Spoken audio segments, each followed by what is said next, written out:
Hello engineers, कैसे हैं आप लोग। तो एक बहुत ही ज़्यादा डाउट आता है सभी लोगों को कि मैं सर ऑब्जेक्ट कहाँ रखूं और इमेज कहाँ बनेगी। क्या सर, ये तो बड़ा खतरनाक सा डाउट है। सर मैं कितना याद करूं, कितना रटूं। तो मैंने आपको प्रॉमिस किया था मैं एक ऐसा वीडियो लेके आऊंगा जहां पे पूरा का पूरा चैप्टर आपका ऐसे खत्म होगा। कैसे सर, यहां पर देखिए मैंने मेंशन कर रखा है जहां पे मैं एफ बोलूंगा यानी कि we are talking about focus, जहां मैं सी बोलूंगा वहां पर I am talking about centre of curvature and I stands for infinity. अब यहां पे ट्रिक क्या हो गई। ट्रिक ये है सर कि मिरर्स में हम लोग किसी एक लोकेशन पे ऑब्जेक्ट रखेंगे और कहीं ना कहीं उसकी इमेज बनती है। कहां ऑब्जेक्ट रखूंगा और कहां इमेज बनेगी, तो इसके लिए मुझे एक ट्रिक याद करनी है। और वो ट्रिक क्या है सर? Trick is FCI। अब आप कहेंगे सर ये FCI क्या हो गया भाई साहब, फूड कॉर्पोरेशन ऑफ इंडिया क्या? मेरी बस ये ट्रिक है, आप ऐसे याद कर लीजिएगा। एक तरफ लिखा आपने FCI और एक तरफ इसका जस्ट उल्टा लिख दो ICF।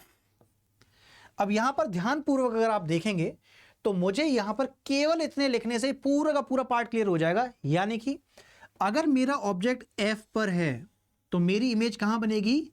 I पर। यानी अगर ऑब्जेक्ट मेरा फोकस में रखा है तो मेरी इमेज बन जाएगी इन्फिनिटी पर। यदि मेरा ऑब्जेक्ट है कहां? सेंटर ऑफ कर्वेचर पर, तो मेरी इमेज भी सेंटर ऑफ कर्वेचर पे ही बनेगी। यदि मेरा ऑब्जेक्ट रखा हुआ है इन्फिनिटी पर तो मेरा इमेज कहां पर बनेगी? सब मेरी इमेज बनने वाली है फोकस पर। क्या ये सबके लिए वैलिड है? जी हां, ये ट्रिक सबके लिए वैलिड है। अब आप सोच रहे होंगे अब सर अगर मान लीजिए कि कोई भी ऑब्जेक्ट फोकस और सेंटर ऑफ कर्वेचर के बीच में है तो नो वरीज, इसके लिए भी सेम ही ट्रिक काम करेगी। आइए दिखाते हैं। तो मैंने क्या बताया था? मैंने बोला आप सीधे सीधे लिखिए FCI, food corporation of India वाला, और इस तरफ कर दीजिए जस्ट उल्टा ICF। चलिए अब सर यहां पर अगर मान लीजिए आपका जो ऑब्जेक्ट है कहां रखा है? सब फोकस और सेंटर ऑफ कर्वेचर के बीच में, तो इमेज कहां बन जाएगी? इमेज बनेगी आपकी इन्फिनिटी और सेंटर ऑफ कर्वेचर के बीच में। सॉर्टेड? यस, अब आपका दिमाग बिल्कुल खुल चुका है और आज के बाद कभी भूलेंगे नहीं कि सर अगर सेंटर ऑफ कर्वेचर और इन्फिनिटी के बीच में है तो मेरी इमेज जो बनेगी वो कहां बन जाएगी? सेंटर ऑफ कर्वेचर और फोकस के बीच में। बात खत्म। आइए इसको थोड़ा सा वेरीफाई कर लेते हैं। Yes, everything is sorted now. तो चलिए फटाफट से देख लेते हैं क्या बोला सर। यहां पे कॉनकेव मिरर का आपको एग्जांपल दे रखा है जहां पे अगर आपका ऑब्जेक्ट इन्फिनिटी पर है, कहां बनना चाहिए था? FCI ICF। तो F का कहां सर? ICF infinity.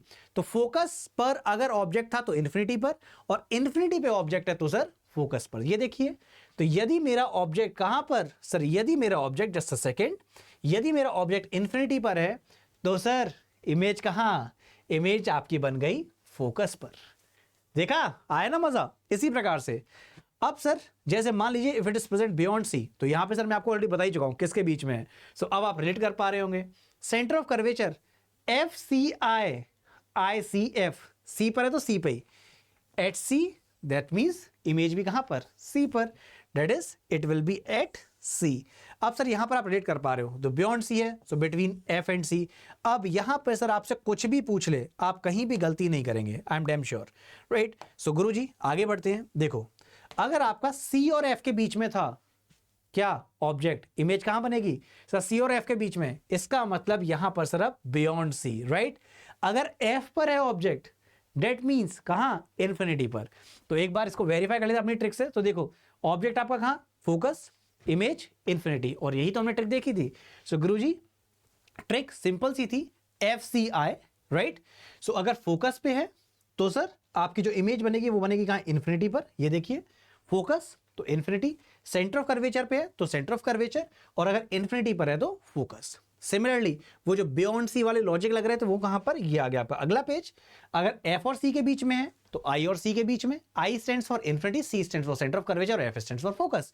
सिमिलरली अगर सेंटर ऑफ कर्वेचर और इमेज सेंटर ऑफ कर्वेचर और इन्फिनिटी के बीच में अगर आपका कोई भी ऑब्जेक्ट रखा है, इमेज कहां बनेगी? Between centre of curvature and focus. So this was the trick. अब मुझे कमेंट सेक्शन में आप लोग बताएंगे कि आपको ट्रिक कैसी लगी और क्या आपका चुटकी बजाते हुए काम हुआ कि नहीं हुआ। So I will be waiting for you all in the comment section. तो फटाफट से मुझे कमेंट करके बताइए कि आपको ट्रिक कैसी लगी और आप अगली ट्रिक कौन सी चाहते हैं, क्योंकि एग्जामिनेशन आपका पास में है। मैं 24 घंटे बोलूं तो 24/7 आपके लिए तैयार हूं। क्या आप भी तैयार हैं? और अगर तैयार हैं तो प्लीज अपने डाउट्स पुटअप करिए, इस वीडियो को बताइए कैसा लगा, और अगले वीडियो के लिए मुझे प्लीज कमेंट में बताइए कि आपको कौन सी ट्रिक चाहिए, कहां पर आपको समस्या आ रही है। ओके देन फिर bye bye everyone, take care, Jai Hind and yes love you all.